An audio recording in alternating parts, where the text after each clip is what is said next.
Bismillahirrahmanirrahim. Wala haula wala quwwata illa billahil aliyyil azim.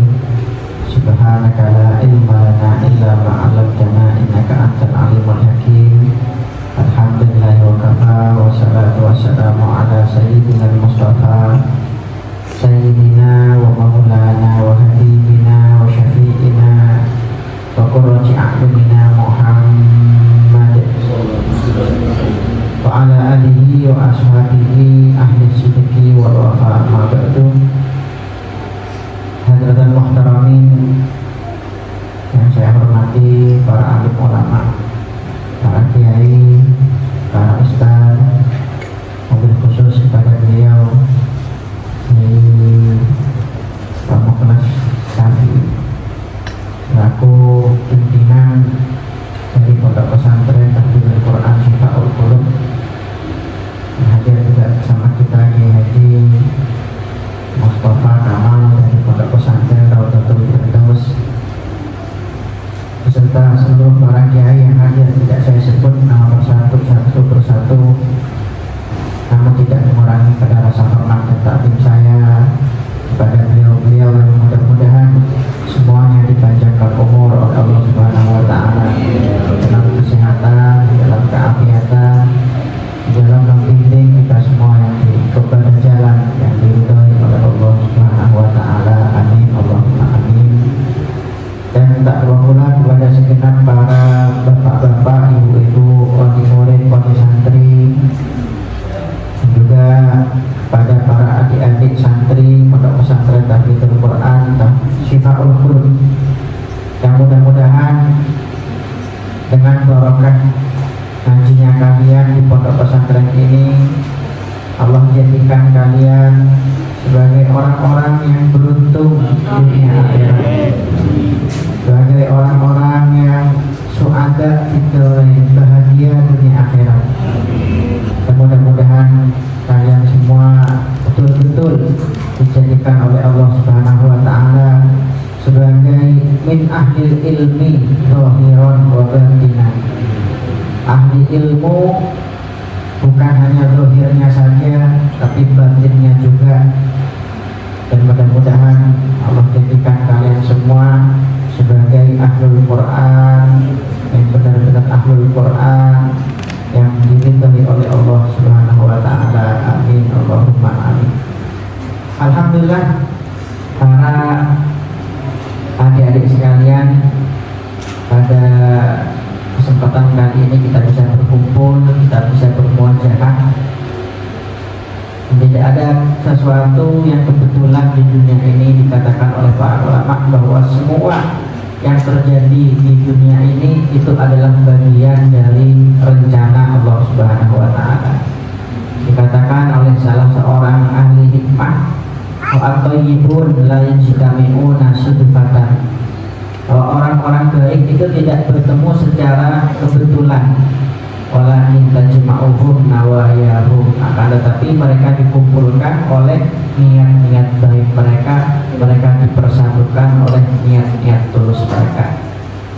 Dan satu kebahagiaan yang luar biasa adik-adik bagi saya ketika duduk bersama orang-orang seperti adik-adik ini, para pemuda-pemudi yang diistimewakan oleh Allah Subhanahu wa taala, orang-orang yang sehari semalamnya 24 jamnya sibuk dengan hal paling mulia di muka bumi ini, yaitu Al-Quran. Oleh karena itu cukup dari keutamaan orang-orang yang menghafalkan Al-Quran itu sabda baginda Nabi Muhammad SAW, ahlul Quran hum ahlullah wa khasab, bahwa ahli Quran, orang-orang yang sibuk dengan Al-Quran, orang-orang yang membaca Al-Quran, apalagi sampai menghafalkan Al-Quran, menjaga Al-Quran dalam sanubarinya, itu adalah orang-orang terdekat Allah dan orang-orang yang paling diistimewakan oleh Allah Subhanahu wa taala. Bahkan dalam satu hadis baginda Nabi Muhammad SAW pernah menyampaikan, dan ini merupakan hadis yang sangat luar biasa berkaitan dengan para penghafal Al-Quran, yang mana manfaatnya bukan hanya bisa dia rasakan sendiri. Kata Rasulullah, man qara Al-Quran, barang siapa yang membaca Al-Quran. Jadi membaca itu kalau dulu pasti hafal, ya. Barang siapa yang menghafal Al-Quran, kata Rasulullah, wa amila bima fihi, dan mengamalkan isi-isi Al-Quran, ya, insya Allah nanti adik-adik bukan cuma menghafal Al-Quran, tapi juga memahami Al-Quran, ya, karena Al-Quran itu ilmu. Insya Allah adik-adik bukan hanya hafal, tapi juga memahami isi Al-Quran dan mengamalkan isi Al-Quran. Amin Allahumma amin. Kata baginda Nabi, barang siapa yang menghafal Al-Quran dan mengamalkan isinya, tuwija walidahu yaumal qiyamah tajan min nur, maka kedua orang tuanya kelak di hari kiamat akan dimuliakan oleh Allah dengan kemuliaan yang sangat luar biasa. Akan diberikan, ya, mahkota yang terbuat dari cahaya dau'uhu ahsan min dau'i syamsid dunya, yang mana cahaya mahkota ini bahkan mengalahkan cahaya mentari di dunia. Ini kata baginda Nabi Muhammad SAW. Fakaifa bisahibihi, ini kemuliaan orang tua dari anak yang menghafalkan Al-Quran. Orang tuanya gak ikut menghafalkan, tapi dia juga mendapatkan kemuliaan, penghormatan yang sangat luar biasa dari Allah. Nah, kata baginda Nabi, jika itu kemuliaan yang didapatkan orang tuanya, bagaimana kemuliaan, kehormatan yang akan didapatkan oleh penghafal Quran itu sendiri, ya. Oleh karena itu para adik-adik sekalian, ya, orang yang menghafalkan Al-Quran, orang yang sibuk dengan Al-Quran seperti kalian ini, haram hukumnya berkecil hati, haram hukumnya merasa rendah diri, ya. Haram kalian merasa bahwa menghafal Quran itu suatu hal yang biasa-biasa saja. Tidak seperti itu. Kata baginda Nabi, adik-adik matuti Al-Quran wa ilmahu, barang siapa yang diberikan anugerah berupa Al-Quran, berupa ilmu-ilmu yang berkaitan dengan Al-Quran, fadhanna anna ahadan utiya khairan mimma uti, kemudian dia menyangka ada orang lain yang punya nikmat yang lebih besar daripada nikmat yang dia punya. Dia masih iri. Dia udah dikasih nikmat Al-Quran nih, masih iri sama orang lain yang punya nikmat duniawi. Dia tidak merasa bangga dengan Al-Qurannya, tidak merasa mulia dengan Al-Qurannya. Faqadih taqara ma anzalallahu ala Muhammadin sallallahu alaihi wasallam. Sama saja dia telah merendahkan Al-Quran yang telah diturunkan atas Nabi Muhammad sallallahu alaihi wasallam. Nah, karena itu guru kami Habib Umar dalam kitabnya Taujihatul Tulab menyampaikan satu cerita. Atau ketika ada seorang ulama menitipkan putranya ke seorang ustadz untuk diajarkan ngaji Al-Quran, ya, untuk diajari menghafalkan Al-Quran. Ketika sudah hatam, abahnya ini, ulama ini ngasih uang 1.000 dinar. 1.000 dinar itu banyak sekali waktu itu adik-adik. Kalau dirupiahkan sekarang mungkin 1 M. Kalau 1 M, pernah lihat duit 1 M? Pernah. Nah, 1 juta kali berapa, Bu? Kali 1.000, 1 M, ya. Nah, itu kasih uang. Ini uang 1.000 dinar, 1 M, kasihkan sama ustadznya. Katakan sama ustadz, ini tanda terima kasih saya kepada beliau karena telah mengajarkan kamu Al-Quran sampai hatam. Oh, siap ustadz. Siap, ya. Bawa aku uang 1 koper ke ustadznya. Assalamualaikum, Waalaikumsalam. Ini uang ustadz 1 M buat ustadz. Apa ini? Ini kan dari abah saya, katanya tanda terima kasih dari beliau kepada antum sudah mengajarkan saya Al-Quran sampai hatam. Ustadznya gak pernah lihat uang banyak, biasanya lihat uang 100.000, sekarang lihat uang 1 M. Kaget ustadznya. Banyak banget ini, ya. Gak bahaya ini uangnya banyak banget, ya. Nah katanya, banyak banget ini, ya. Ini saya ini cuma ngajar Al-Quran, saya ini cuma ustaz. Profesi saya bukan pejabat, bukan presiden. Dan apa saya dapat uang sebanyak ini? Udah. Kalau seperti itu saya ambil sebagian saja, 100 juta. 900 jutanya balikan lagi kepada abah panjenengan. Kirim salam saya terlalu banyak, kembalikan sisanya. Oh siap Ustaz. Dibawa itu sisanya 900 juta ada. Disampaikan abah, ini ada uang sisa. Kok ada sisanya kenapa? Iya kata Ustaz, ini kembalian susuk. Nah, rematur sosok. Kata beliau tidak pantas mendapatkan uang sebanyak ini karena beliau cuma ngajar Al-Quran.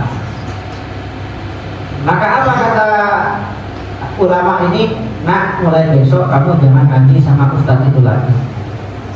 Oh gitu? Iya, ustadz kamu itu tidak bisa menghargai Al-Quran, tidak tahu harga Al-Quran yang sesungguhnya. Andaikan dia tahu harga Al-Quran yang sesungguhnya, andaikan dia bisa menghargai Al-Quran, jangankan dibandingkan uang 1 M, bandingkan Al-Quran dengan dunia seisinya, ini tetap lebih mahal Al-Quran. Ya. Ilmu kalian yang kalian pelajari ini, Al-Quran yang kalian hafalkan, ini merupakan ilmu yang seharusnya dihargai dengan harga yang paling mahal. Bukan ilmu kedokteran, bukan ilmu fisika, bukan ilmu kimia, bukan ilmu teknologi, ya. Tanpa merendahkan ilmu-ilmu yang lain, tapi harus kita akui, para ulama sepakat ilmu yang paling mulia di muka bumi ini adalah ilmu yang berkaitan dengan Allah Subhanahu wa Ta'ala, dengan firman Allah Subhanahu wa Ta'ala, yaitu Al-Quran, ya. Oleh karena itu adik-adik, ya, ini nikmat dari Allah Subhanahu wa Ta'ala untuk kalian, harus dijaga, ya.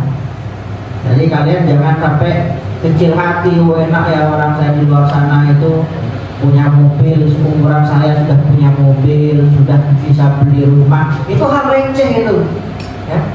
Karena sekarang banyak di TikTok itu 17 tahun, apa yang saya bisa lakukan? Usia saya 17 tahun sudah beli rumah, sudah punya mobil. Itu receh itu, ya, receh. Yang patut berbangga itu orang seperti kalian, ya, masih kecil seperti kalian, masih sangat muda, tapi oleh Allah diberikan nikmat yang sangat mahal, yaitu Al-Quran. Itu wajib kalian syukuri. Alhamdulillah. Nah, itu tidak boleh minder, ya, tidak boleh minder, tidak boleh nggak percaya diri, harus pede, harus bangga, harus merasa terhormat. Kalian punya nikmat Al-Quran yang tidak diberikan oleh Allah kepada sembarang orang. Nah itu, ya. Nah, oleh karena itu ini penting ya buat adik-adik sekalian. Ibaratkan kalian itu adik-adik sekarang oleh Allah diberikan jalan yang sangat mulus, sangat lurus menuju kemuliaan. Allah sudah hamparkan permadani bagi kalian menuju kemuliaan. Sekarang tinggal kalian mau atau tidak untuk melangkah menuju kemuliaan itu, mau atau tidak bergerak menuju kemuliaan itu, ya. Jangan sampai tinggal menjadi orang yang dalam satu syair dikatakan walam ara fi uyubin nas syai'an kanaksil qadirina ala tamami, ya, aku tidak pernah melihat kekurangan yang lebih besar daripada orang yang mampu untuk menjadi sempurna. Allah berikan dia peluang, potensi untuk menjadi sempurna, tapi dia tidak mau berusaha. Ya, Allahumma sholli ala sayyidina Muhammad. Oke, yang kedua pesan untuk adik-adik, ya, ngaji di Al-Quran sebaik-baiknya di sini murajaah, ya, jangan putus di tengah jalan. Ini merupakan nikmat yang sangat besar dari Allah Subhanahu wa Ta'ala untuk kalian, ya. Jangan memikirkan hal apapun yang di luar tujuan utama kalian. Yang kedua untuk para wali murid, ya, para wali santri, ini meskipun bapak-bapak, ibu-ibu sudah melakukan hal yang sangat baik, melakukan hal yang mungkin tidak terpikirkan oleh banyak orang tua di luar sana, meletakkan putranya ya di tempat di pondok tahfidzul Quran. Ini merupakan satu hal yang sangat luar biasa sekali. Ya, ini merupakan orang-orang tua teladan yang seperti kalian-kalian ini, para ibu-ibu, para bapak-bapak. Akan tetapi bapak-bapak, ibu-ibu harus tahu ya, meskipun anak-anak, bapak-bapak, ibu-ibu ada di sini dididik oleh kiai, ya, diajari Al-Quran, menghafalkan Al-Quran, ya kalian ini sebagai orang tua tetap memiliki kewajiban minimal untuk mendoakan anak. Ya. Ini mendoakan anak, ini hal yang sederhana, yang sepele mungkin, tapi banyak dilupakan oleh para orang tua di zaman sekarang ini. Sibuk ya, sibuk kerja, sibuk HP, sibuk bisnis, sibuk ini itu, akhirnya apa? Lupa untuk mendoakan anak secara khusus. Nah ini ada seorang ulama besar, para bapak-bapak, ibu-ibu, namanya Imam Ghazali. Ada satu amalan, ini saya mendapatkan amalan dari kiai, seorang kiai, orang masyayikh sebelah kiri, bahwa bapak, ibu-ibu jika ingin anaknya jadi orang sukses, jadi orang mulia, jadi seorang ulama mungkin ya, ini ada amalan mudah saja. Habis sholat maghrib baca amalan ini. Pertama baca Al-Fatihah 1 kali, kemudian ayat kursi 1 kali, kemudian qul huwallahu ahad 1 kali, istighfar 10 kali. Kemudian hadiahkan pahalanya untuk Imam Ghazali. Nah, Imam Ghazali, Allah saya hadiahkan pahala untuk Imam Ghazali. Kemudian berdoa, bapak ibu-ibu, meskipun pakai bahasa Melayu silakan, bahasa Madura silakan ya. Ya Allah, dengan berkahnya Imam Ghazali, mudah-mudahan anak saya, ya, apa namanya sebutkan, menjadikan anak yang berbakti, yang bermanfaat, anak yang soleh, anak yang sukses. Dan silakan request doa-doa yang lain. Nah ini mujarab, ya, doa untuk anak, mujarab untuk kesalehan anak. Ini saya pikir mengapa kok hadiahkan, pahalanya dihadiahkan untuk Imam Ghazali. Imam itu kan banyak ya, ada Imam Bukhari, Imam Syafi'i, Imam Nawawi, Imam Pontianak mungkin juga ada ya. Tapi mengapa kok Imam Ghazali ya ini? Imam Ghazali itu saya baca sejarahnya, adik-adik ulama yang unik. Biasanya tuh ulama ya, ulama dia itu orang alim ya, ayahnya alim, kakeknya alim, buyutnya alim. Wajar jika anaknya jadi orang alim. Yang Imam Ghazali tidak, beliau ini bukan berasal dari keluarga ulama. Bahkan banyak para ulama mengatakan Al-Ghazali itu maknanya adalah penenun kain, penjahit kain. Ayah beliau profesinya menjahit kain, kemudian dijual di pasar. Bukan seorang ulama, tapi beliau suka hadir majelis, suka silaturahmi kepada ulama ya, orang-orang alim. Nah setiap beliau hadir majelis, setiap beliau hadir pengajian, silaturahmi ke orang-orang alim, terbesit dalam hatinya, ya Allah, saya ini bukan orang alim, bukan ulama, tapi dengan berkah majelis ini, dengan berkah para ulama yang hadir, mudah-mudahan meskipun bukan saya, mudah-mudahan keturunan saya, anak-anak saya yang jadi orang alim. Dikabulkan oleh Allah Subhanahu wa taala. Bukan cuma satu putranya yang jadi orang alim, dua putranya semua jadi ulama besar. Pertama adik Imam Ghazali yang dijuluki sebagai Al-Wa'id, penceramah paling masyhur di zamannya, Al-Imam Ahmad bin Muhammad bin Muhammad Al-Ghazali. Yang kedua Imam Ghazali Al-Imam Muhammad bin Muhammad bin Muhammad Al-Ghazali. Sampai jangan berhenti didoakan.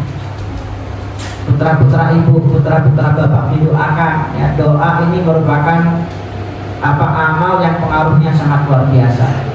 Nah khususnya kepada para ustadz, kepada para kiai ya. Jangan berhenti, para murid ini didoakan. Nah, kalau perlu ditirakati secara khusus, kita punya amalan khusus yang kita niatkan. Oh, ini saya niatkan untuk kesalehan anak saya niatkan untuk kesalehan murid saya.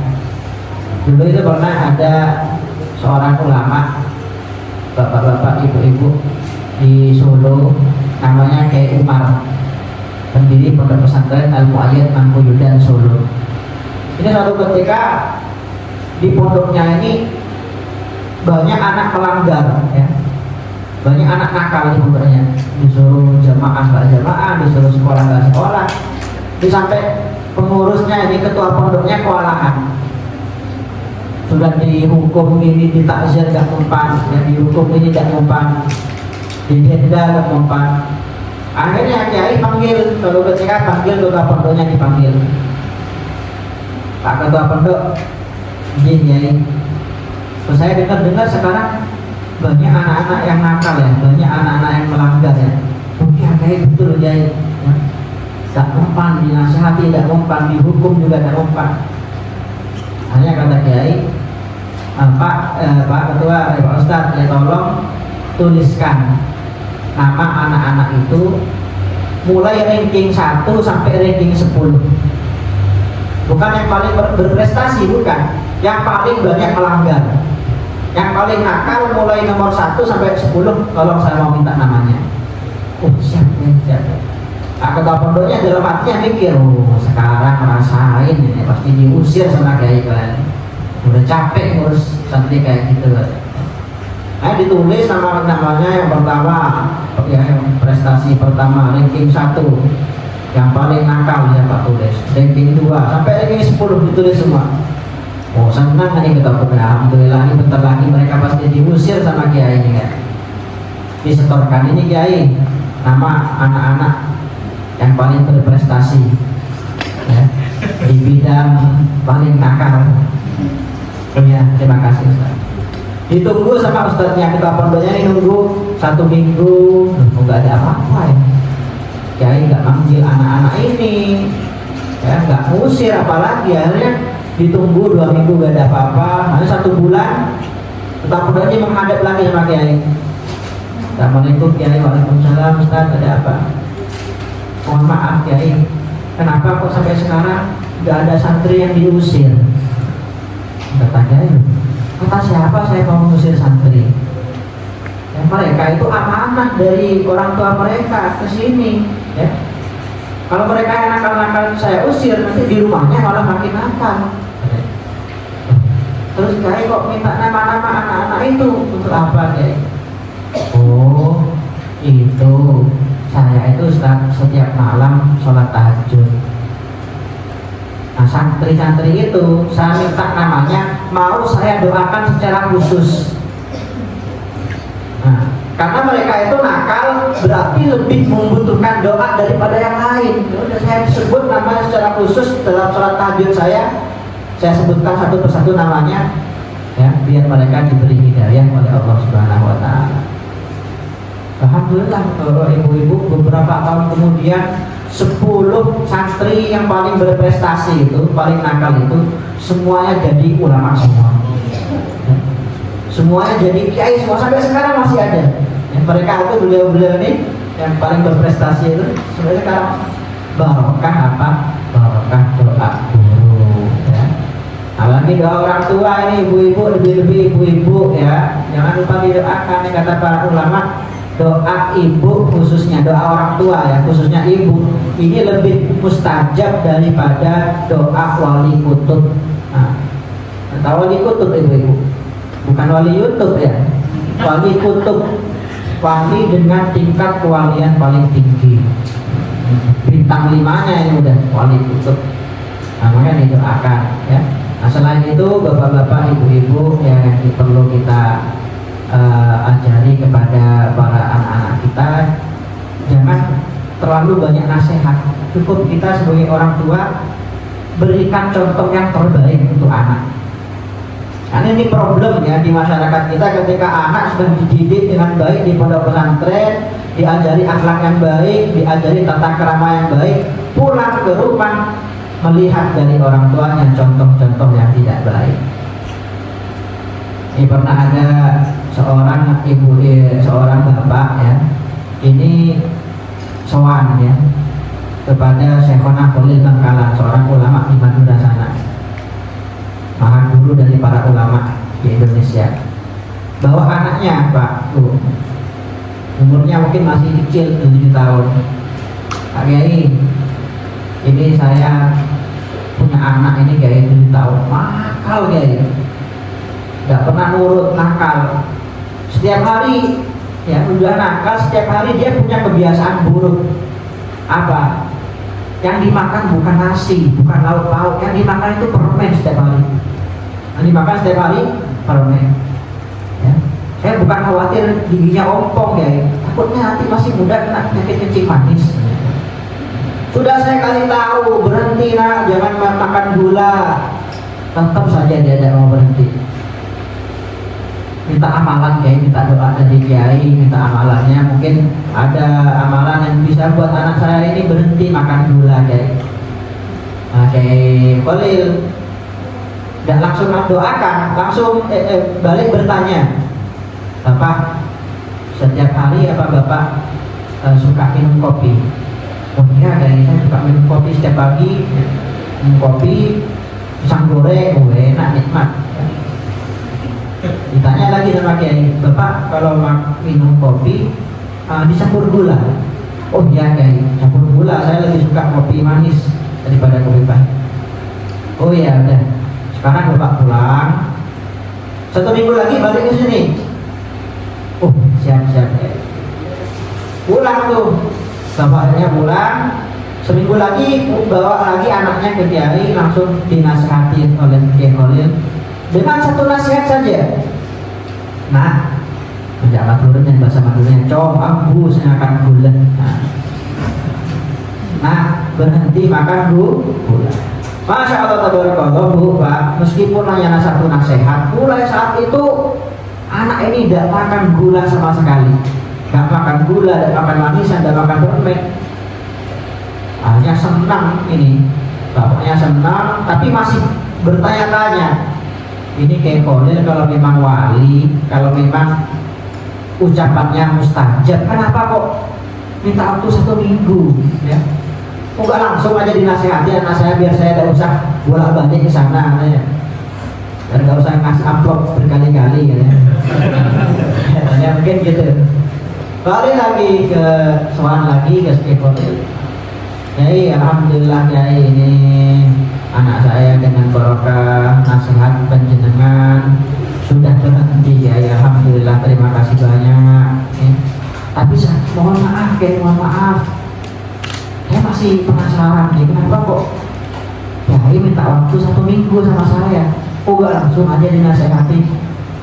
Kalau memang ucapan Kiai ini mustajab, doanya mustajab, maka kata Kiai Khalil, Pak, Bapak setiap harinya nasihatin anak ini untuk berhenti makan gula. Sedangkan Bapak sendiri minum kopi, kopinya dicampur tuh. Ya. Jadi Bapak nasihatnya nggak bermanfaat, nggak didengarkan anak ini, nggak sampai ke hatinya anak ini. Mengapa? Bapak memerintahkan 1 perkara, Bapak sendiri tidak mengamalkannya. Nah, seperti itu. Sedangkan saya ini Pak, kenapa kok minta waktu 1 minggu? Saya sadar saya mau nasihati anak ini berhenti makan gula, saya sendiri masih makan gula. Jadi 1 minggu itu saya minta waktu, selama 1 minggu ini saya puasa tidak makan gula. Apa? Biar layak menasihati anak ini, nasihatnya sampai ke hati anak ini. Itu maksudnya apa ibu-ibu, Bapak? Yang lebih bermanfaat daripada nasihat kita, ucapan-ucapan kita, arahan-arahan kita adalah contoh terbaik, suri tauladan terbaik untuk anak-anak kita. Ya, mudah-mudahan anak-anak kita semua menjadikan para anak-anak yang disebut dalam Al-Quran sebagai qurrata a'yun. Rabbana hablana min azwajina wa dzurriyyatina qurrata a'yun. Para anak yang menyejukkan hati orang tua, menenteramkan hati orang tua, menjadi kebanggaan, insya Allah bukan hanya bagi kedua orang tua, bukan hanya bagi para guru, tapi menjadi kebanggaan yang dibanggakan oleh baginda Nabi Muhammad Sallallahu Alaihi Wasallam. Amin, Allahumma amin. Mungkin sedikit yang bisa saya sampaikan, mudah-mudahan bisa bermanfaat.